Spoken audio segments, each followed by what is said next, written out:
What's up, guys? This is that Neon channel here again. Today we're doing how to change a Dodge Neon wheel bearing. First, you're going to need a 13mm wrench. Whatever. Probably not going to fit as good as camo. Anyways, you need a 13mm wrench. There's 3 bolts going around this ring. One here, one right here, then there's one right there, going around this ring on the outside. You're going to want to loosen those up a little bit each at a time, and after you loosen those up, we'll be right back.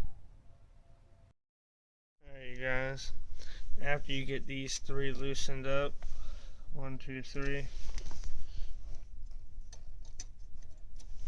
if you're lucky, the wheel bearing will be so shot that you'll be able to just wiggle it and pull it right out. But this one's still a little in there, so to be easy with it, we're just going to remove the tie rod end, which is a 19mm, and then we're going to remove it off the ball joint, which, if I'm not mistaken, is a 15 and a 19. Don't hold me to it. Yep, it's a 15 and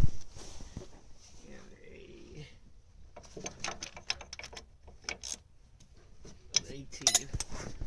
But anyways, let's spin you around. After we remove that, and we get the knuckle off of the A-arm, we'll be right back, and I'll show you how to remove the wheel bearing. Alright, guys, now that we got the knuckle removed from the A-arm and the tie rod in, you're going to want to get a hammer and a piece of pipe or something round that we can stick down inside it. We're going to use another hammer, actually. And we're going to want to stick it on 2 pieces of block somehow and elevate the spindle part so where it's not touching the ground and where it's not touching either side. Then you're going to want to take something and stick down here. We're going to probably use a hammer or a piece of pipe I have. Yeah, I'm going to get a piece of pipe, but you're just going to want to smack this piece right here about 3 or 4 times, and then it should just fall right out. But right before you get all the way to the end, make sure you unthread these 3 bolts that we loosened up earlier. They're pretty loose. I mean, they're almost out, but you don't want to get stuck on that. So after we get that out, we'll be back and I'll show you what it looks like. Alright, guys, after 10 minutes of beating this goddamn bearing out, I finally got it out. But now I gotta wait till tomorrow, because I gotta get a bearing splitter and split this bearing so I can get the thing that keeps it from backing back out. So that's gonna be fun. So I guess we'll do that at work, maybe on lunch break. But somehow we gotta get this bearing off here so we can get to the I'm gonna call it the bearing holder. But that's where the new one's gonna sit in here. It's gonna be nice. Before you put the new one in, you're gonna want to grease it up, clean that up nice.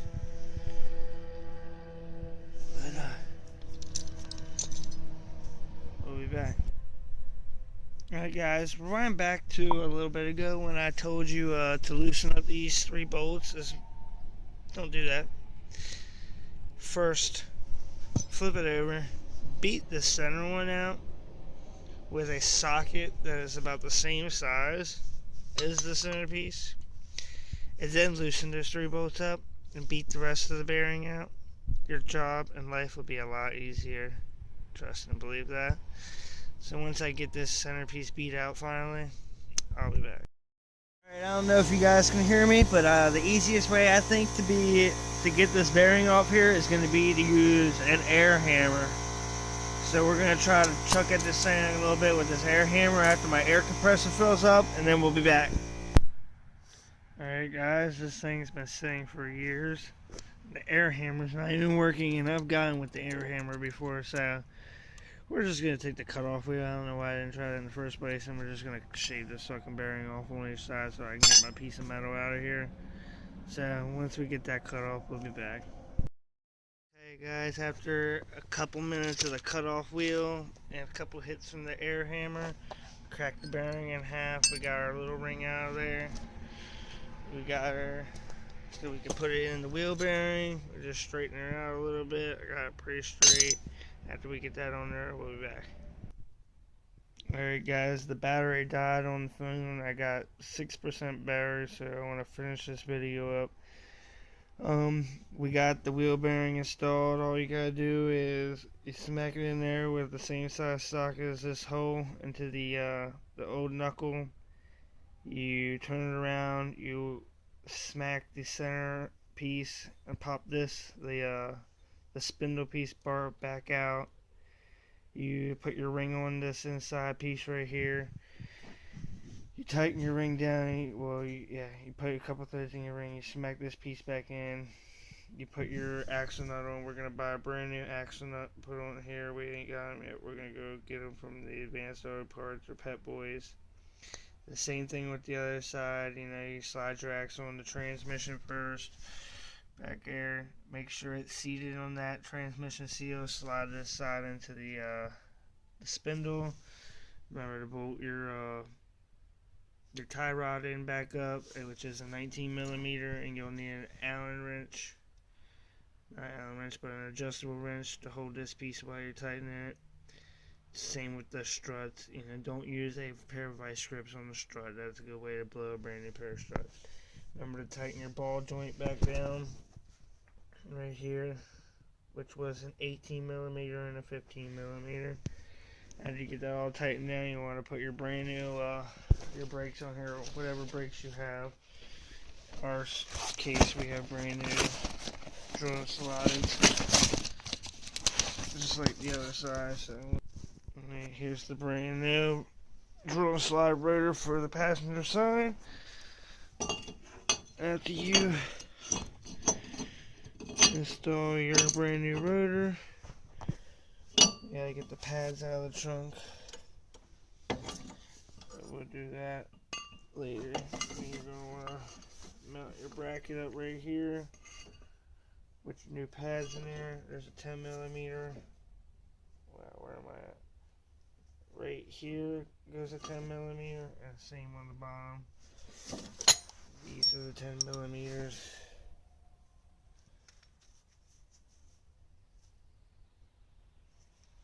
They're about a finger long. After you get all that back together, you're going to put your strut in here.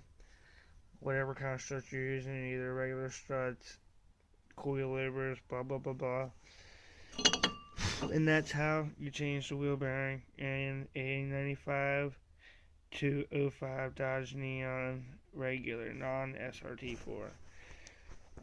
I hope you liked the video. Remember to like, comment, subscribe to that Neon channel. Peace.